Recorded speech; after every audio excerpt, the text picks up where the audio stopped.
आरोपी नंबर 2 अमोल शिरसाट हा वैभव नायकांबरोबर डान्स करतोय। सर्कल करून ठेवलंय, तुम्हाला हाय रेझोल्यूशनची कॉपी पाठवतो। हा एका मिरवणुकीमध्ये वैभव नायकांबरोबर डान्स करतोय। हा त्यांच्या मागे जो उभा आहे तो हात वर आहे, कदाचित एक हात खालच्या कमरेवर असेल, मला माहीत नाही, दिसत नाही। मग हा तुमच्यावर डान्स कसा करतोय? फोटो असल्यानेच माणूस आरोपी होतो आणि संबंध असतो।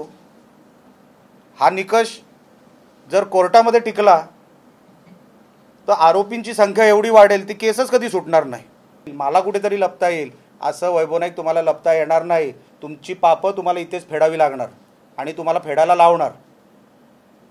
तुम्हाला ह्या बिडवळकरच्या केसमध्ये सुट्टी नाही, तुम्हाला जेलच। तुम्ही जे चित्र रंगवताय, तुम्ही जे लपवताय, हे आता सगळं जनतेसमोर मी उघडून ठेवलेलं आहे।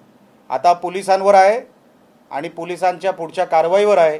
हा जो व्हिडिओ आहे, एक तर याचा फॉरेन्सिक तपास व्हावा, याचं व्हेरिफिकेशन व्हावं आणि 2014 पासून नाही 2009 पासून सिद्धेश शिरसाट आणि वैभव नाईक आणि त्यांच्या जवळचे जेवढे सहकारी आहेत त्यांचे CDR चेक व्हावे।